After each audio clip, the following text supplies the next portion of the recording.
Case Western Reserve University's Institute for the Science of Origins proudly presents the Origins Science Scholars Program. The Institute advances the scientific understanding and application of origins and evolution of human and natural systems. The Origins Science Scholars Lectures are presented with the assistance of Case Western Reserve University's Siegel Lifelong Learning Program, College of Arts and Sciences, and Media Vision. Tonight it is my pleasure to introduce my colleague, Dr. Hirsch Matur, who is a professor of physics at Case Western Reserve University. His main research focus has been on condensed matter theory, which he'll talk about tonight, with a secondary interest in theoretical particle astrophysics and cosmology.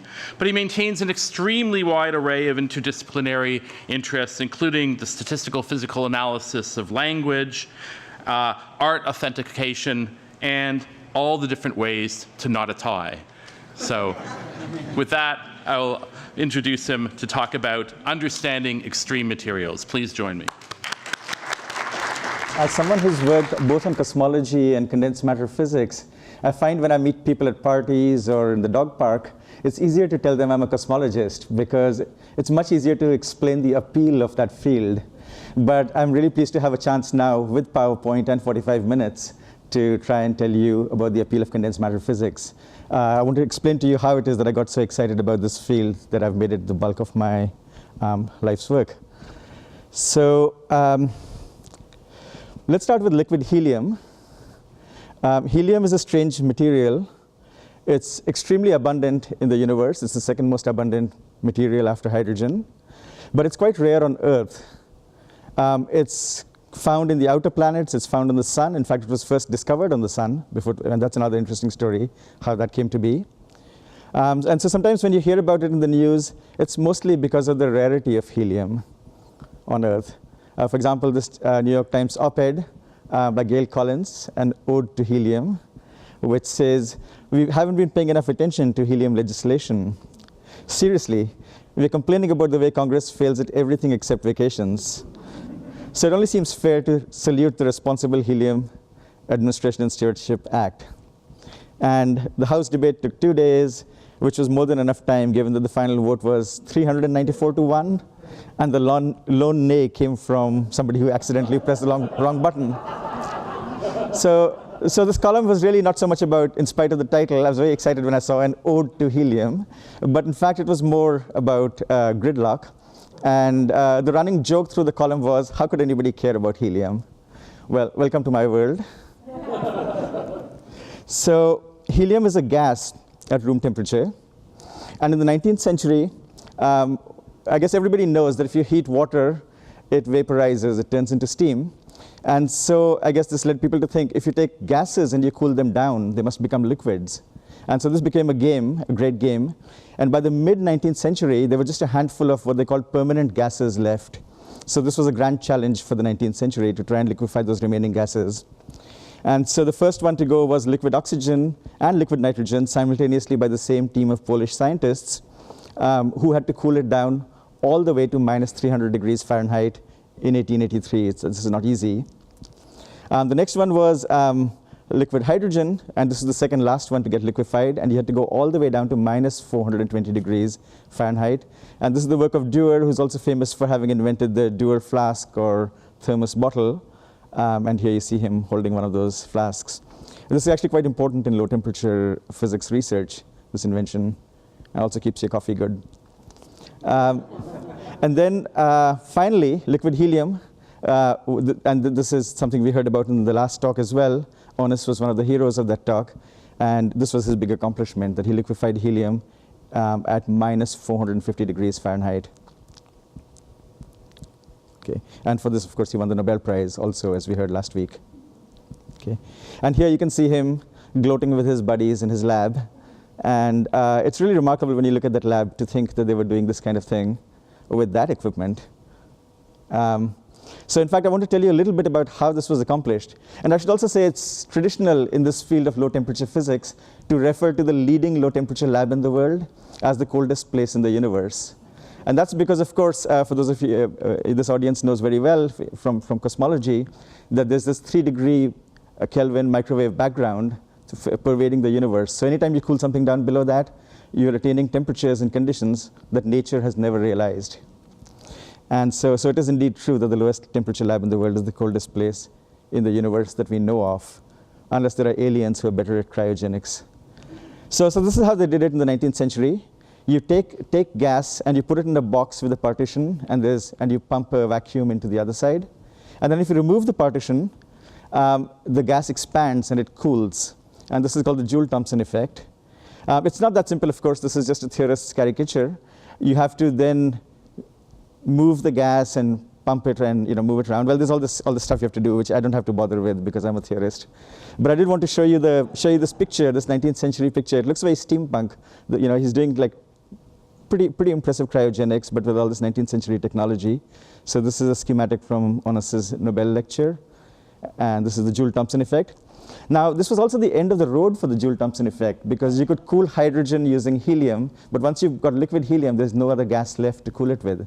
Okay. So they had to invent new technologies to go further, and of course they did. These technologies have names like adiabatic demagnetization and dilution refrigeration, and laser cooling is the current state of the art. So we didn't stop at 4 Kelvin. We didn't stop at liquid helium, is the point here.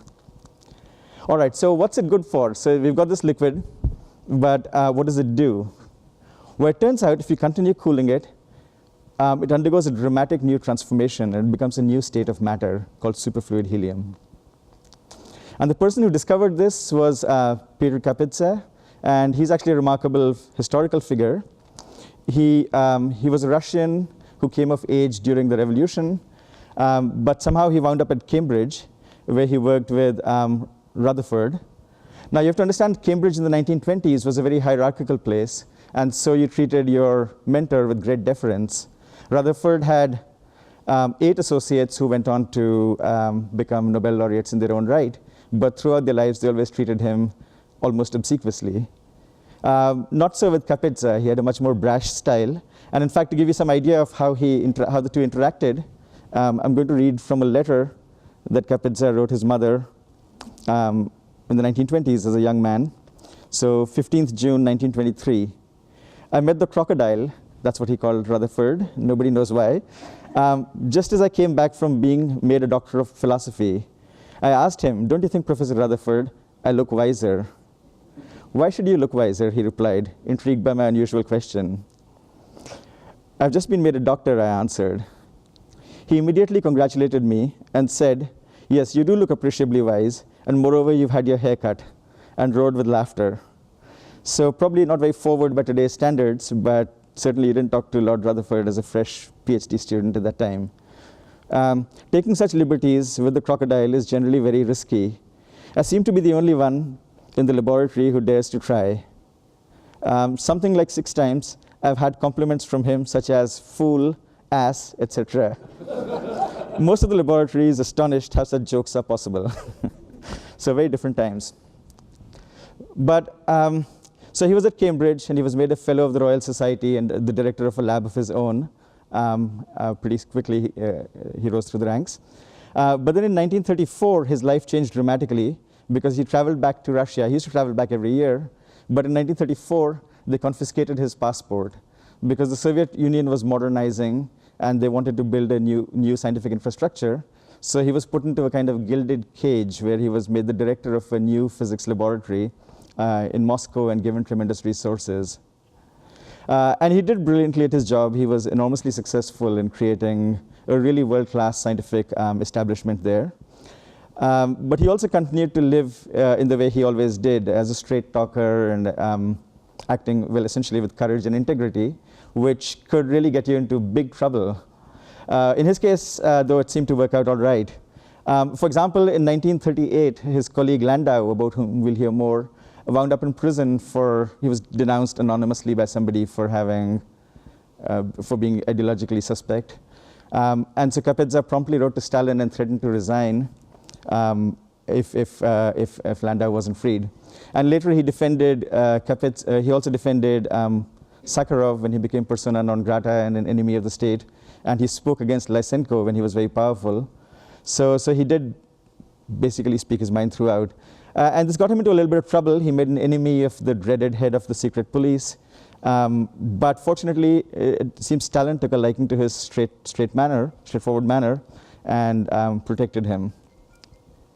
All right, but let's go on to what Kapitsa discovered when he cooled helium below the temperature of 2.2 degrees Kelvin, or minus 455 degrees Fahrenheit.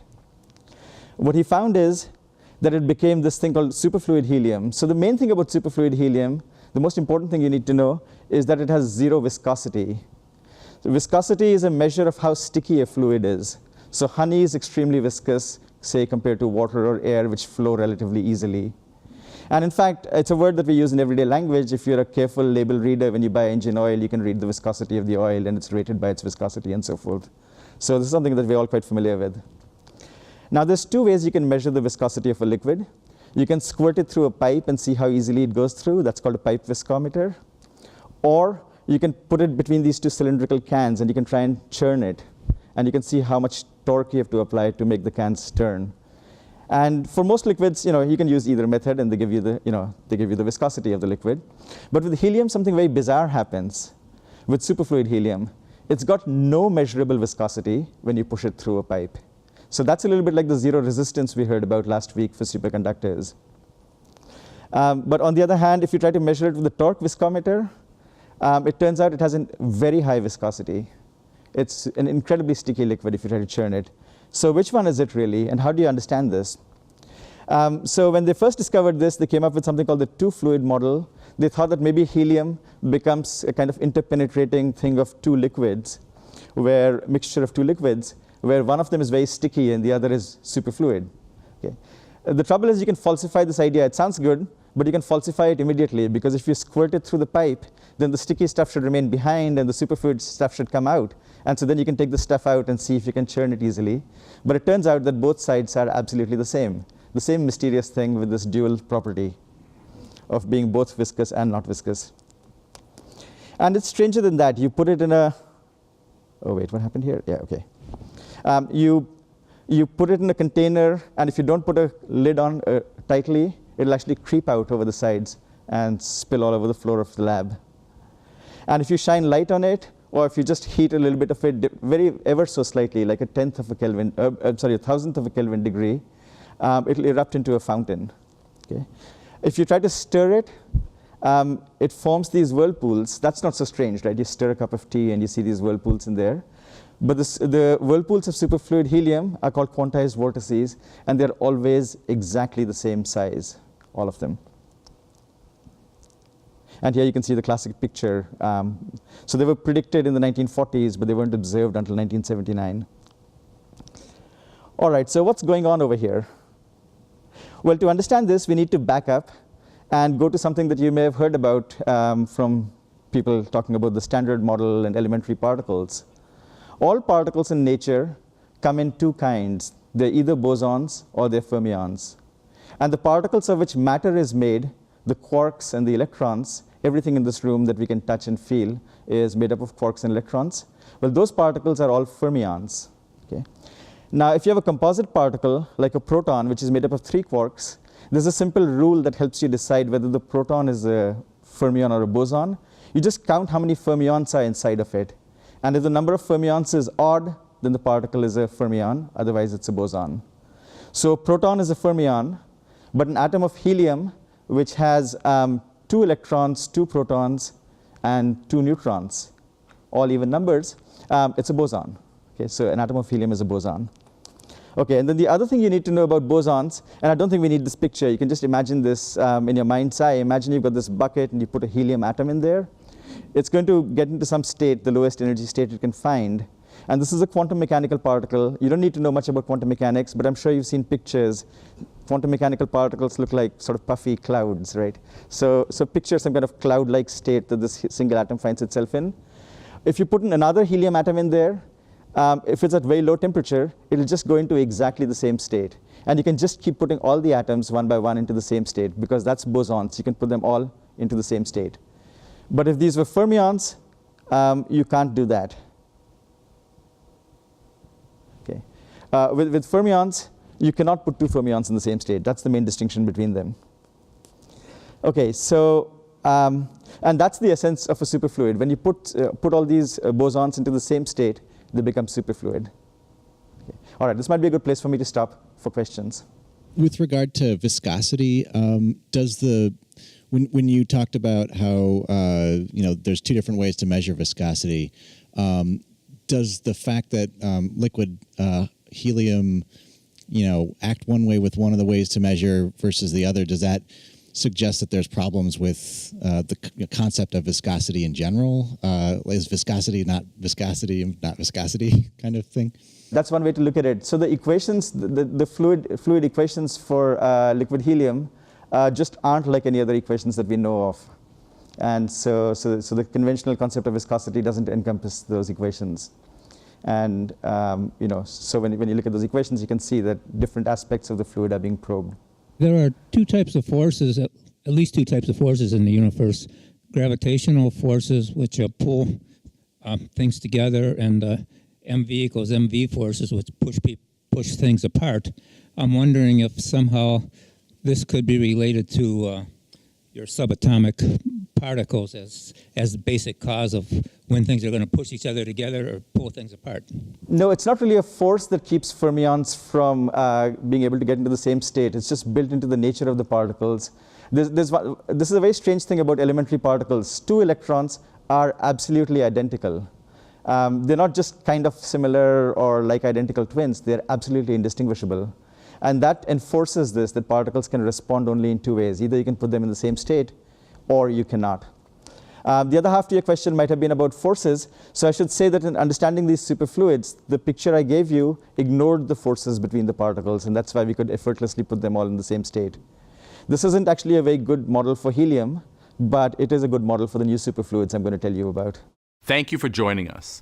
You've been watching Dr. Hirsch Mathur discussing superfluids, quantum liquids that flow with zero viscosity, such as helium cooled to within 2 degrees of absolute zero. For more information on the Origins Science Scholars Program, please visit the Institute's website at origins.case.edu. In the next part of the talk, Dr. Mathur will discuss phase transitions, abrupt changes in the properties of substances as they are heated, cooled, or otherwise manipulated. Now, back to the talk. We've just learned about helium, which was the first superfluid discovered in the 1930s. But today, we know of many other superfluids. So to tell you about that, I need to back up and describe the state-of-the-art cryogenics technology, which is laser cooling. So it's a fact which is maybe not very apparent in everyday life, but light exerts pressure. So when we turned on the lights in this room, you were ever so slightly pushed down in your seats. It's a very small force, and you didn't feel it. But if you have a tiny object, like a dust particle in the tail of a comet, that feels it. So in fact, you've noticed that comets' tails are always streaming in some direction, and it's tempting to imagine that they're whooshing behind the comet, but of course that wouldn't happen in empty space. Comets' tails always point away from the sun. And part of this, about half of this, is because of the radiation pressure, the pressure of light. So dust particles are small enough to experience this pressure. Atoms feel this even more.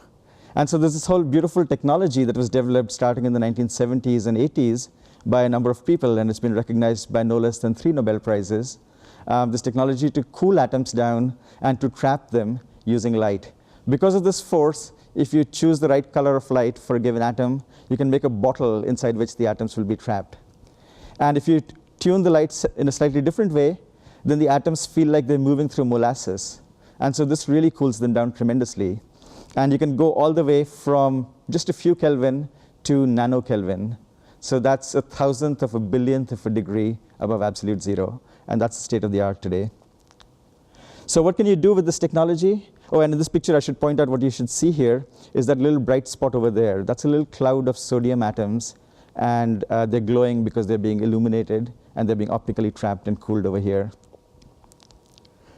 So it turns out, with this technique, you can't really cool a bucket full of stuff the way you could with the earlier refrigeration techniques I was showing you.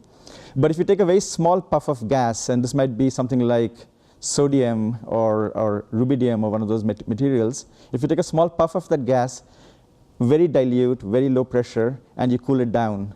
If it wasn't very dilute, it would just condense into a solid, right? Because sodium is a solid under ordinary conditions. But if it's a very dilute vapor, you can cool it all the way down to almost absolute zero, and then it suddenly goes superfluid. And this is an iconic image, a Nobel Prize winning image from 1995, showing just that. So what they've done over here is they take these sodium atoms, they're in some kind of trap, and the progression is colder and colder as we move from one picture to the next. In the first picture, when they release the trap, the atoms flow out, and they're all in different states, so it just forms this big mass. But now there's a big spike because they're all in the same quantum state. So when you release the trap, they all do the same thing. And the spike gets sharper and sharper, so you can see that a superfluid has formed over here. And as a result of this, now we have dozens of superfluids. You can also have fermionic superfluids.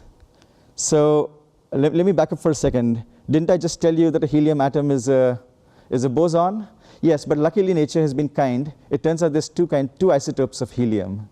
There's the common isotope of helium, and then there's helium-3, which has one neutron, 2 protons, and 2 electrons. So it's a fermion. And so if you separate the isotopes and you have a bucket of liquid helium-3, it turns out when you cool it down to millikelvin temperatures, it becomes a superfluid.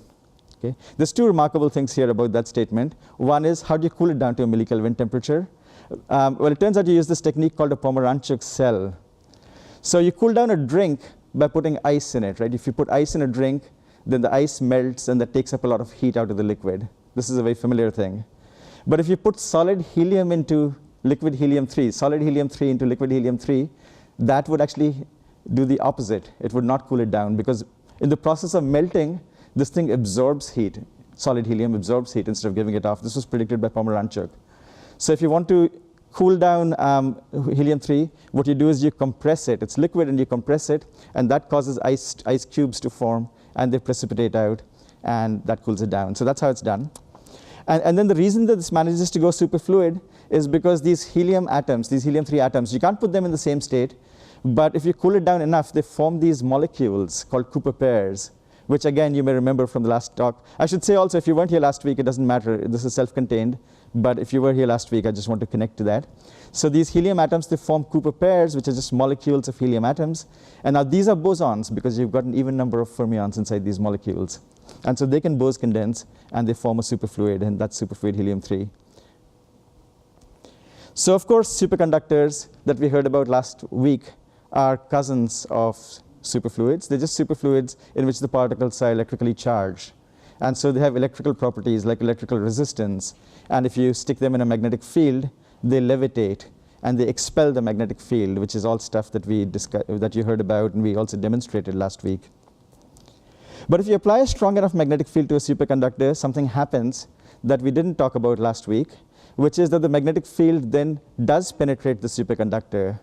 There are these particular points where it passes through, and so it forms these tubes of magnetic flux. There's no magnetic field except within these tubes. Here you can see a top view, which is made with a scanning tunneling microscope. So all these bright spots are where the magnetic field is. You've applied a uniform magnetic field below the superconducting film, but the magnetic field breaks up, and it only passes through the superconductor, these bright spots. And around these bright spots, you have whirlpools. The electrons are circulating. The superconductor is circulating. So these are just like the vortices that you can stir up. And that's a recurrent theme in a lot of these quantum liquids, that they contain these quantized whirlpools, these vortices. All right, so now what I want to do is switch gears and try and talk about states of matter and try and give you a deeper understanding of superfluids and how they fit into our general understanding of different states of matter. So these concepts were developed by Landau, who I mentioned earlier in connection with Kapitsa. And this is a picture of Landau with his disciples, made by one of his disciples. So Landau's idea, well, before I can explain Landau's ideas, I need to back up. And I promise this is the only equation in the talk, and you don't actually need it. So Landau's, before we can discuss Landau, I need to back up and tell you about the 19th century ideas of Boltzmann and Gibbs. The trouble with understanding matter is, you're trying to understand, in this small glass of water, there are about 10 to the power of 23 particles. That's 1 followed by 23 zeros. There's a lot of molecules in there. So how do you understand something like that? Well, according to Boltzmann and Gibbs, you should think about all the different states this system can be in, and you should just take the average over all those states. You don't weight the states equally.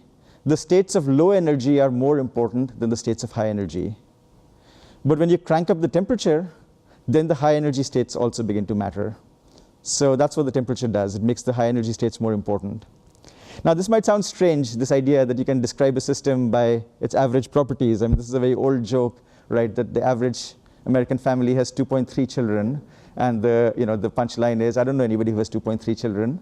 But this kind of averaging works very well when you're dealing with thermodynamic systems and trying to understand matter. OK, so armed with that understanding, let's try to understand the simple process of ice melting to give water.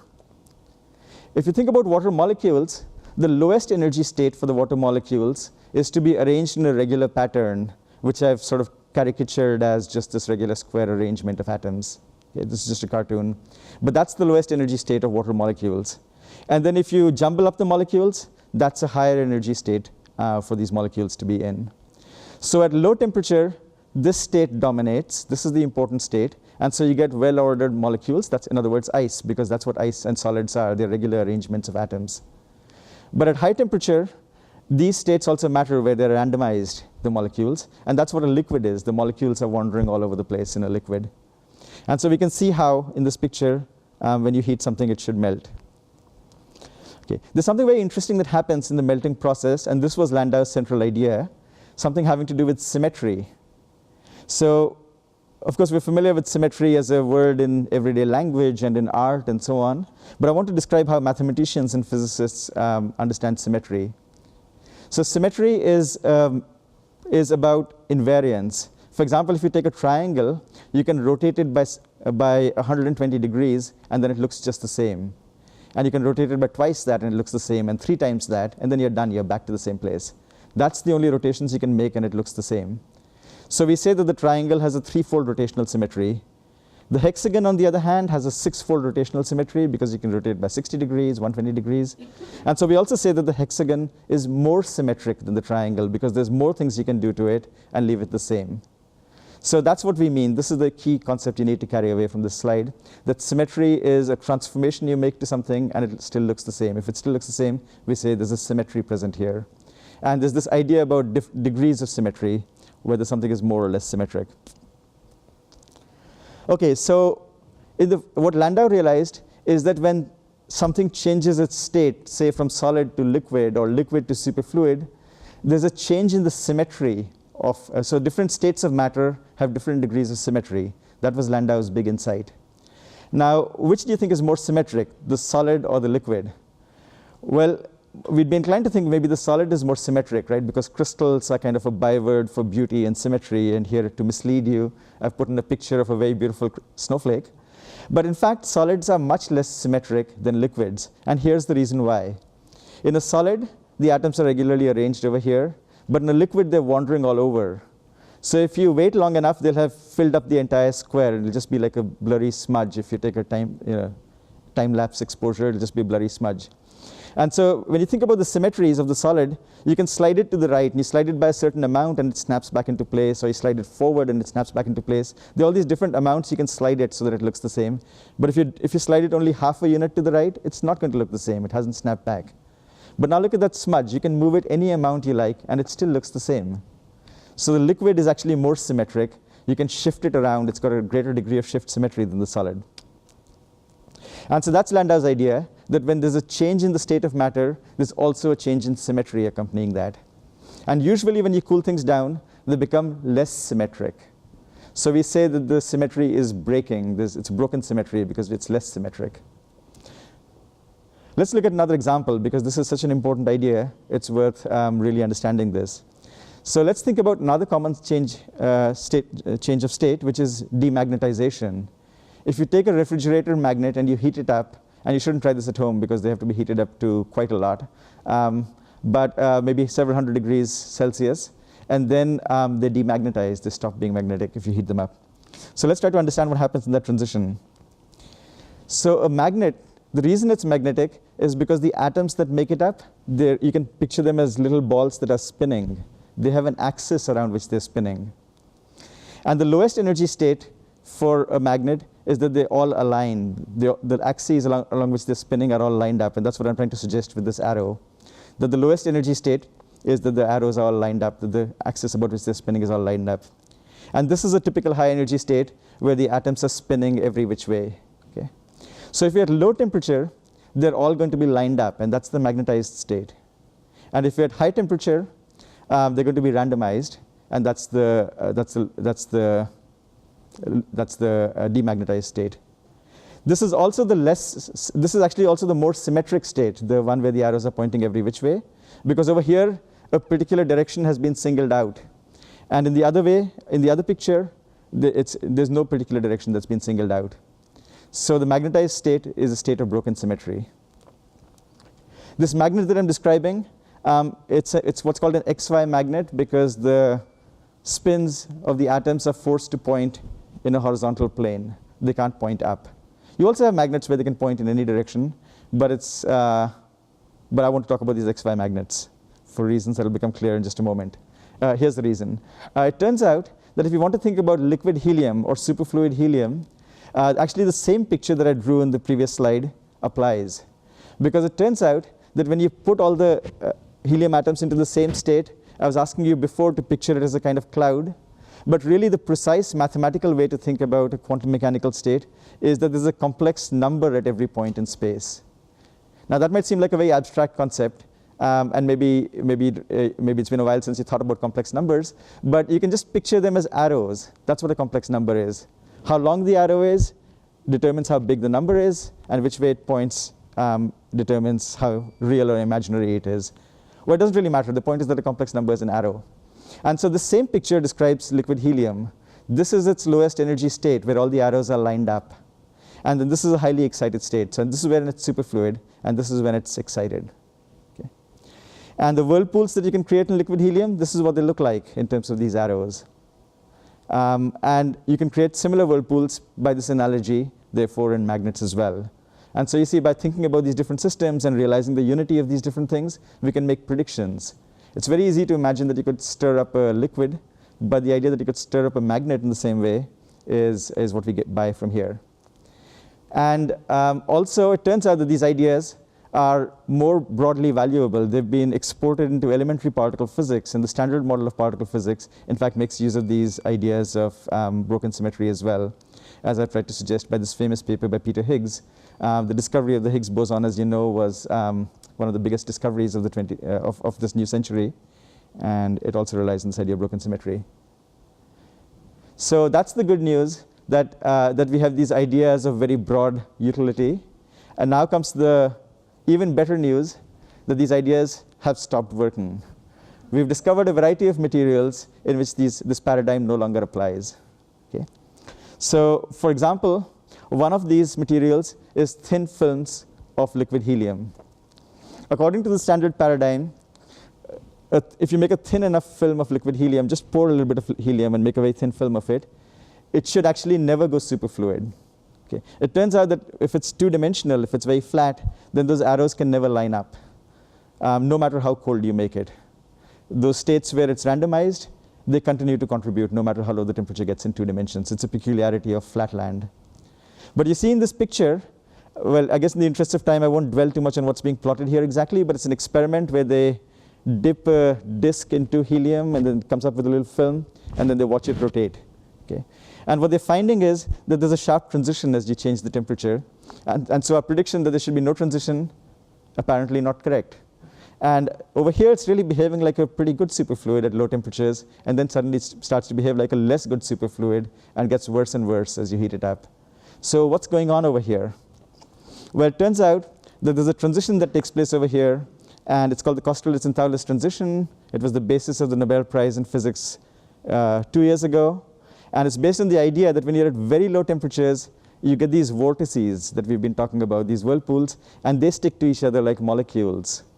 And because of that, the system more or less behaves like a superfluid. But when you heat it up, these molecules of vortices unbind, and now it's become a non-superfluid.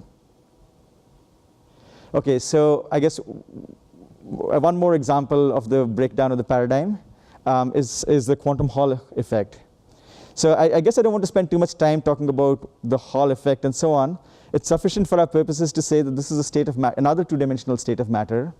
You take electrons in 2 dimensions, which is actually quite commonplace. Every semiconductor device in a computer has at the heart of it a 2-dimensional gas of electrons. So you take one of these semiconductor devices, and of course they make them specially because no self-respecting manufacturer would make something that looks like this. But you make these special purpose semiconductor devices for experiments, and you cool them down a lot, and you put them in a strong magnetic field. And when you do, the electrons in that device become what's called a quantum Hall liquid.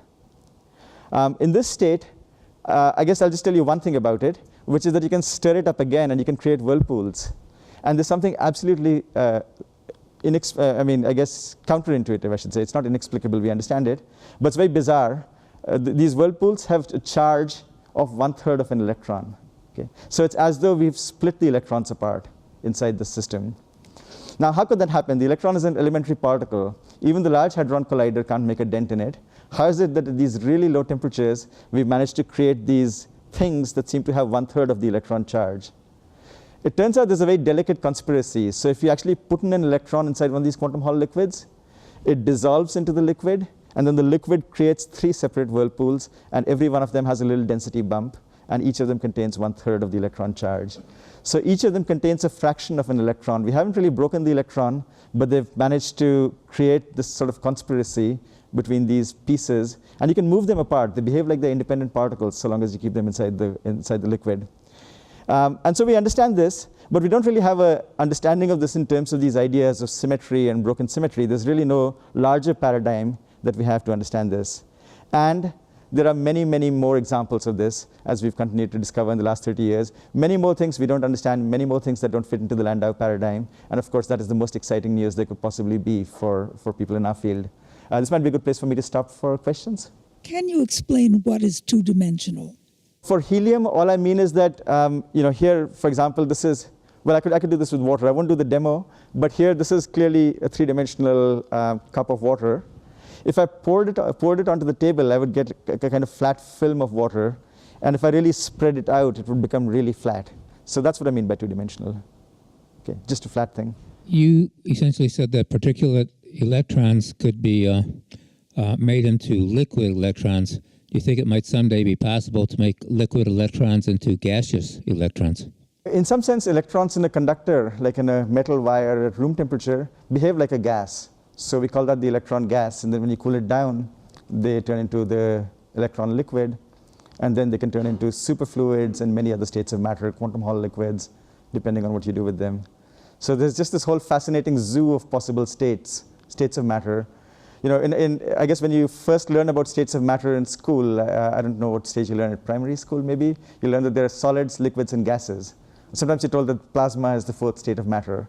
Well, that's completely not true. There are thousands of states of matter, and they're all incredibly different from each other, and they're really fascinating. I'm trying to give you some examples of that. Can you tell us about some of those states of matter that you have on the screen there? So the cuprates are something we heard a little bit about last week as well. They're superconductors, but they superconduct at extremely high temperatures, at liquid nitrogen temperatures rather than liquid helium temperatures. And we don't understand how they do this. One thing we're sure of is, although we're not sure of anything really, but there's a broad consensus in the field that they don't form Cooper pairs. It's not that the electrons form pairs which behave like bosons, which Bose condense. Instead, some of the more speculative ideas, and we still don't know what's right, is that the electron splinters into 2 pieces, just like in the quantum Hall effect. And one of those pieces carries charge, and it's a boson, and the other piece is a fermion, and it carries the spin of the electron. And then this charged piece, Bose condenses. That's one of the more crazy and speculative ideas, but it might well be right. So that's just one example. With the others, we understand them even less.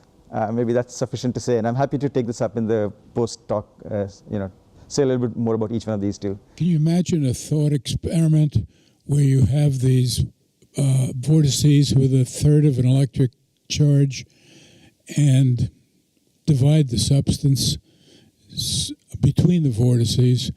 Would that be possible, and how would it change the behavior? Yes, in fact, that's an experiment you could really do because you can gate these devices and you can create bumps and so on. And so you can suddenly divide the electron liquid, you can particle electron liquid. But if you do that, you'll never fractionalize the electron. Instead, somehow, hastily, two parts will quickly scramble over and merge to form an entire electron. And in some sense, they do these experiments where they take electrons, they bring another wire close to the system, and they watch them enter the quantum Hall liquid. And so they see them fissioning. So they watch the opposite of the process you're describing, where you try to extract electrons, you try to extract a fraction. But over here, instead, they observe them splitting up. And there's some very beautiful data showing that happening. We hope you've been enjoying the Origin Science Scholars Program with Dr. Hirsch Matur. Dr. Matur is Professor of Physics at Case Western Reserve University and a Fellow of the Institute for the Science of Origins. In the second part of our talk, we learned how phase transitions are traditionally associated with changes in the symmetries of a substance, but how modern physics is revealing intriguing exceptions. In our final segment, Dr. Matur will talk about how quantum mechanics is promising to allow new technologies, including the application of superfluidity and superconductivity to building powerful quantum computers. Now, back to our talk. Now I want to talk about these new materials, which are deeply quantum mechanical. So we need to take a closer look at quantum physics now. We don't understand them, so I'm only going to try and tell you what we don't know here. Okay. So first, let's start with, so there are two things about quantum physics you need to know. One is Schrodinger's idea of the Schrodinger cat, which was the reason why Schrodinger was one of the pioneers of quantum physics. He invented it, but he stopped believing in it, and here's the reason why. It's because of this principle in quantum physics called the superposition principle. According to this principle, a particle could be here, or for that matter, I could be here, or I could be over there. And that seems reasonable. I'm here, and now I'm there. But I can also be in a state which is some superposition of being here and there. I don't know what that would feel like. We don't experience these things. That's the thing about quantum phenomena. They're usually bottled up. They're buried deep inside subatomic systems. And on the macroscopic everyday scale, you don't see quantum phenomena. And that's what's so fascinating about things like liquid helium, because suddenly when you go to low temperatures, you have buckets full of stuff behaving quantum mechanically. And that is actually what drew me into this field, because quantum mechanics is so mind-blowing. And then the idea that you can actually experience this, that it becomes tangible when you study these materials, that's what's so exciting about it. Okay, so that's the basic principle of quantum mechanics, that there are all these states, but you can also add them up, and those correspond to other states you can be in. And Schrodinger thought that sounded absurd, because, for example, if you had a cat, he argued that you could put it in a state where it was dead plus alive. Okay? And so I guess this is what Dickens must have meant when he said it's the best of times, it's the worst of times. But really, you need to pause and think about this, because it's not that it's probabilistic. I mean, so in this situation, you don't know the cat is dead or alive until you look. And then in Schrodinger's experiment, there was a 50-50 chance that it would be dead or alive. And if you didn't look, what was going on? So the point over here is, we live with uncertainties in everyday life. It's not the fact that it's probabilistic. It's just that quantum probabilities are different from ordinary everyday probabilities. So what I tell my students is, if you're coming late to class, you don't really know if I'm in the class already or not. You know there's a 50-50 chance I'm there, but you don't really know if I'm there or not. And then when you arrive or you text a friend, you can determine whether I'm in the class or not. So the point is that in classical physics, I'm really there or not there, and that's independent of whether you checked it or not. But in quantum physics, in some sense, if we want to take it seriously, the moon really isn't there when no one's looking. Okay? And that's so absurd, we prefer not to talk about it. Okay? And Schrodinger just decided he wanted to have nothing to do with this business. Okay. And one of the reasons why he felt we didn't have to worry about this is because we weren't doing the kinds of experiments back in the day where you had to actually confront these issues. All the evidence that we had for the quantum laws of nature were extremely indirect. Okay? And so that's specifically what he said. He'd obviously, I don't know whether he was betting on whether we'd have Jurassic Park first or whether we would have the Schrodinger cat first, but luckily we have the Schrodinger cat. Okay? So I want to describe now two experiments which realized the Schrodinger cat and for which they won the Nobel Prize a few years ago. Now, these are really not Schrodinger cats, and that's why I call them kitties, because they're atomic scale systems. And what Schrodinger had in mind was that we should create a macroscopic system where you create the superposition. Okay. I don't think he really wanted it to be a cat, of course. That was just an illustrative example. So in this experiment, what's going on is that you have this beryllium ion. Actually, it's what chemists call a cation, coincidentally. But you pass this beryllium ion through a laser. And what happens is, because there's a pulse sequence that's been properly designed, the ion splits up.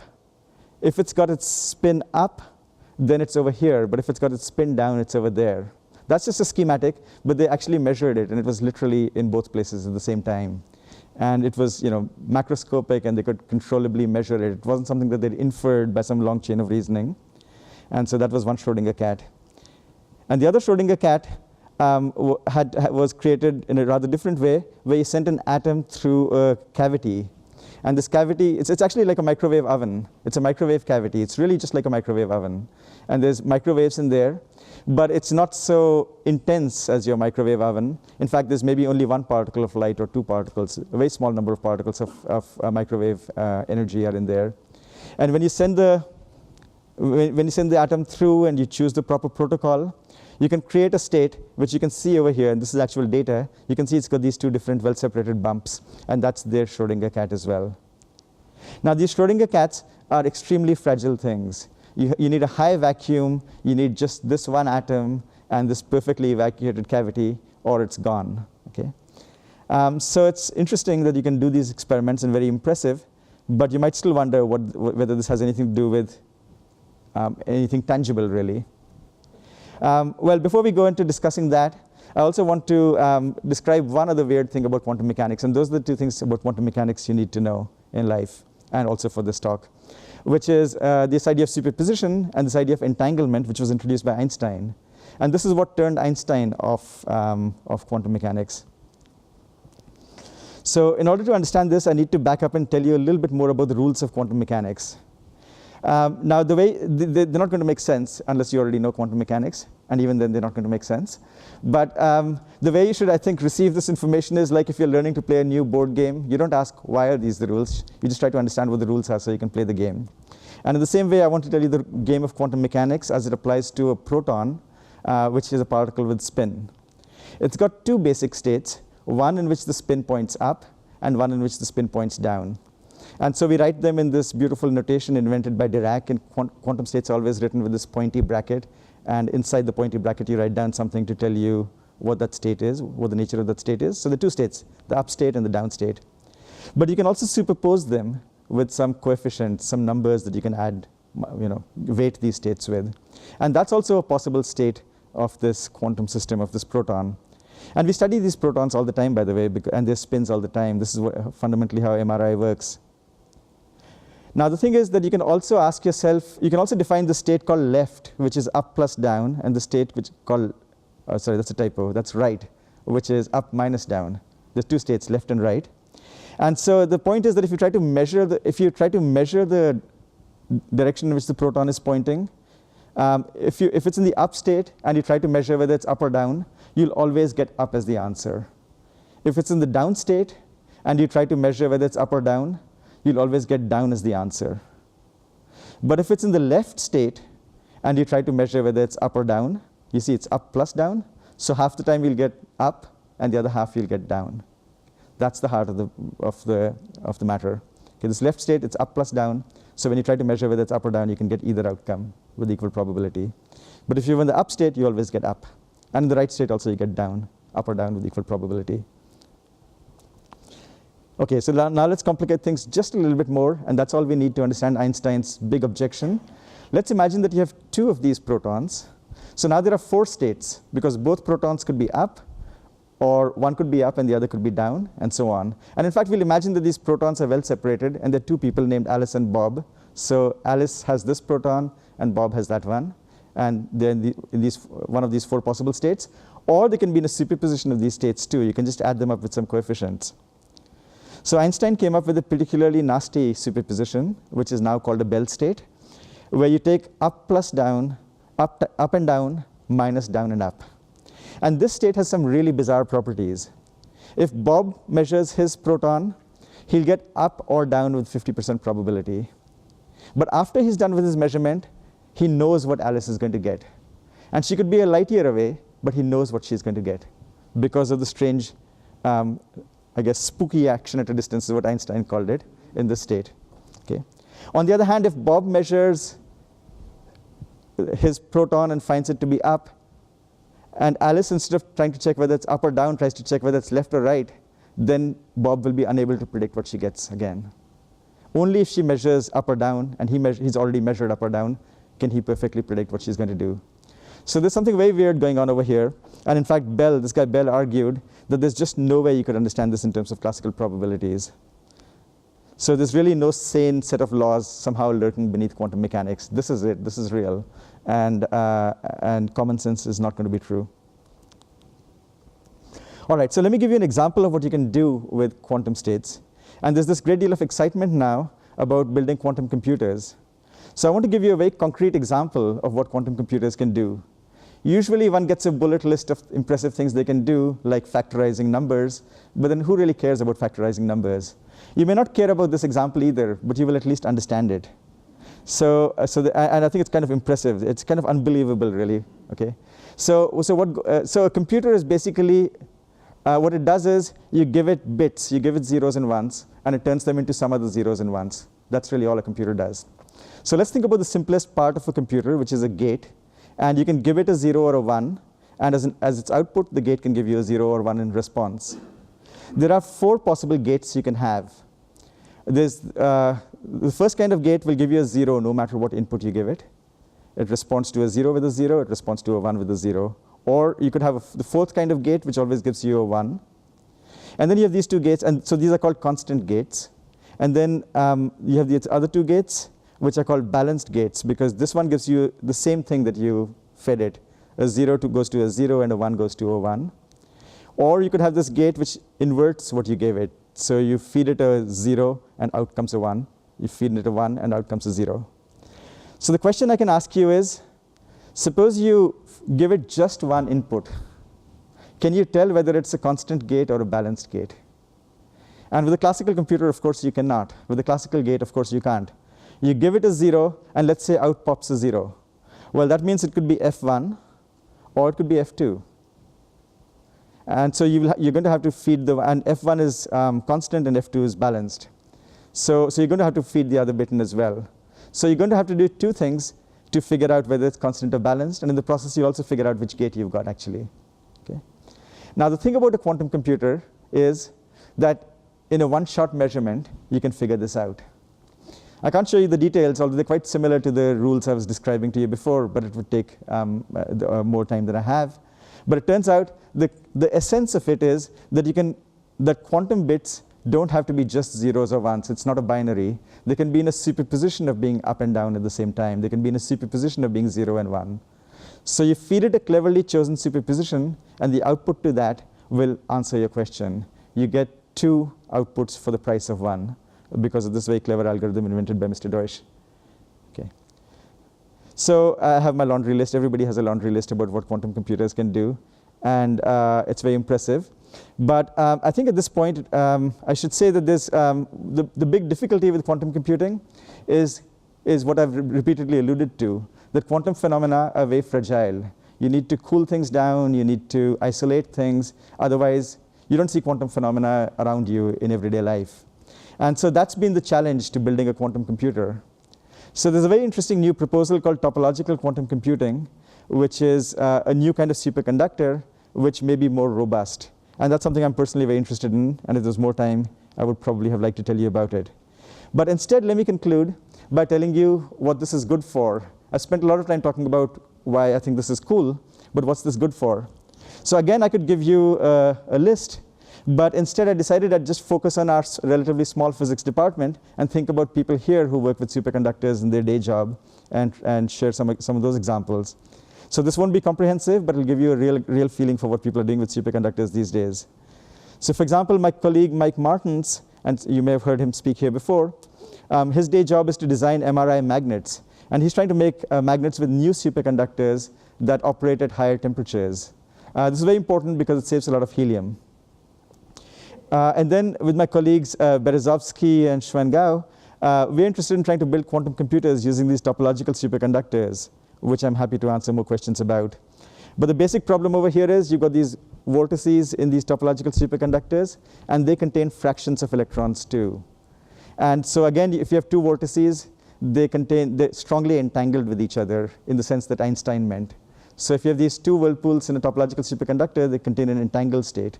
And it turns out that if you move them around each other, you're performing computations. So if you could just figure out a way to grab onto these whirlpools and move them around, you could make a topological superconductor. You could make a topological superconducting quantum computer. And finally, there's John Rule's group. They study the cosmic microwave background. And this is a great image to end on, this inspiring image of South Pole Telescope, and actually its chief rival over here, but let's focus on South Pole Telescope, and the aurora and the Milky Way rising above it at the South Pole. What they're studying, of course, is the cosmic microwave background, and the way they do that is using these transition-edge superconductors, sensors. These are basically superconductors that are poised on the brink of going normal, right? If you heat up a superconductor, it becomes normal. So the cosmic microwave background, faint though it is enough to heat these things up and make them normal, and thereby we learned how the universe is born.